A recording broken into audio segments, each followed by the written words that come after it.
आज बात करने वाले हैं सत्यनारायण भगवान की कथा के बारे में।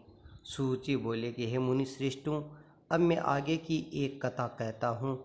प्राचीन काल में उल्म उल्कामुख नाम का एक महान ज्ञानी राजा था। जितेंद्रियों और सत्य वक्ता था। प्रतिदिन मंदिर में जाता, गरीबों को धन देकर उन्हें दुखों को दूर करता था। अपनी पत्नी कमल के समान सुंदर मुख वाली सती साध्वी थी। एक दिन भद्रशिला नदी के तट पर वे दोनों विधि विधान सहित सत्यनारायण भगवान का व्रत कर रहे थे।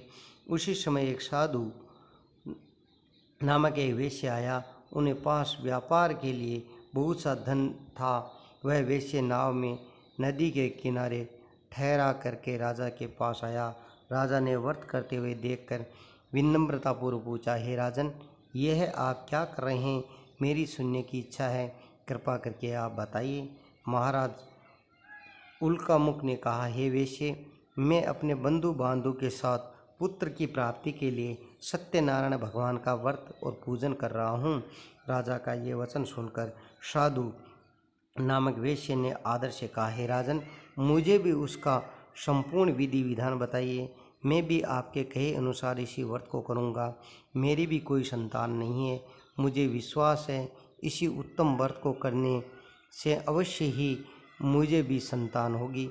राजा से व्रत के सब विधि विधान सुनाकर व्यापार से निवृत्त हो वैश्य सुखपूर्वक आपके घर आया।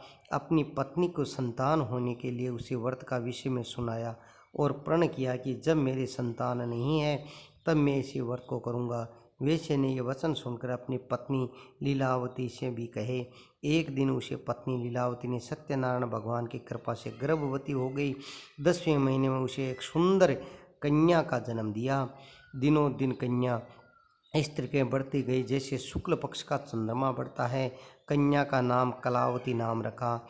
एक दिन लीलावती ने मीठे शब्दों में अपने पति को याद दिलाया कि जो भगवान का व्रत करने का संकल्प किया था, आप कृपा करके करिए। वैश्य ने कहा, हे प्रिय, मैं कलावती के विवाह में इसी व्रत को करूँगा। इसी प्रकार अपनी पत्नी को आश्वासन देकर के व्यापार के लिए विदेश चला गया। कलावती पति गृह पर वृद्धि से प्राप्त हुई। लौटते पर साधु ने नगर में सखियों के साथ अपनी वेश्य होती पुत्री को खेलते देखा। उनके विवाह की चिंता हुई। तब उन्हें एक दूत को बुलाकर कहा, मेरी पुत्री के लिए कोई सुयोग्य वर लेकर आओ। दूत साधु उसी वेश्य की आज्ञा पा करके कंचन नगर पहुंचा। देख करके वेश्य का कन्या एवं सुयोग्य वणिक पुत्र लेके आया। सुयोग्य लड़के को साथ साधु नामक वेश्य ने अपने बंधु बांधव सहित प्रसन्नचित होकर अपनी पुत्री का विवाह किया। दुर्भाग्य से विवाह के समय में सत्यनारायण भगवान का व्रत करना भूल गया था, पर उसे भगवान को अत्यंत क्रोधित हुआ। उन्होंने वेश्य को श्राप दिया, तुम्हें दारुण दुख प्राप्त होगा। फिर वह कार्य में कुशल वह वेश्य अपने दामाद सहित नाव में बेड़ा लेकर व्यापार करने गया।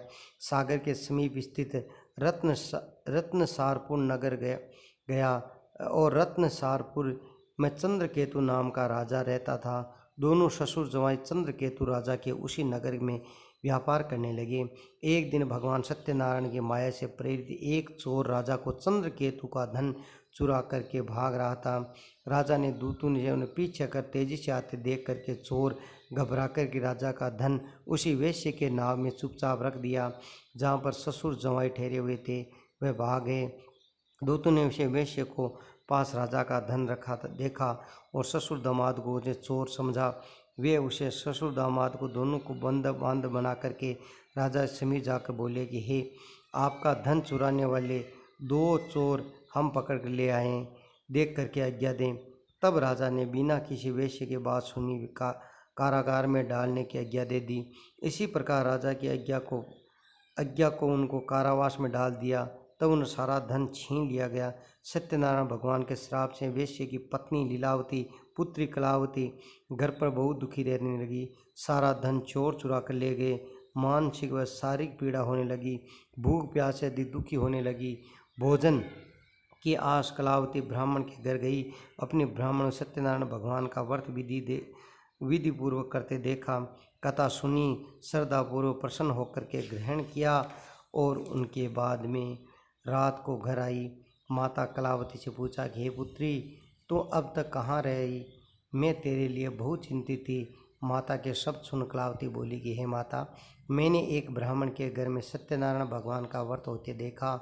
मेरी भी उसी उत्तम व्रत करने की इच्छा है। माता ने कन्या के वचन सुनकर सत्यनारायण भगवान का पूजन की तैयारी की। बंधु बांधु सहित भगवान सत्यनारायण भगवान पूजा व्रत किया। मेरे पति की जो दामाद शीघ्र ही घर लौट आए। हाथ में विनती कर पड़े, प्रभु अगर कोई भूल हो गई तो आपका सबका अपराध क्षमा करें।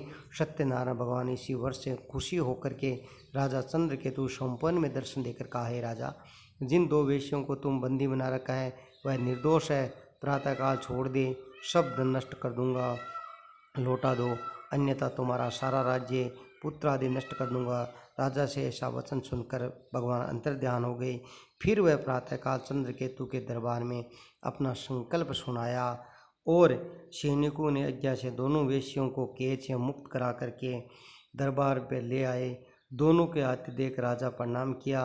राजा ने कोमल वचनों में कहा, हे महानुभाव, तुम्हें अज्ञानतावश ऐसा कठिन दुख प्राप्त हुआ है। अब तुझे कोई भय नहीं, मुझसे मुक्त हो। ऐसा कहकर राजा ने उसको नए नए वस्त्र आभूषण पहनाकर तथा उसका जितना धन लिया था उसे दोगुना लौटा करके आदर से विदा किया और दोनों वेश्य अपने घर को लौट चले गए। बोले सत्यनारायण भगवान की जय हो।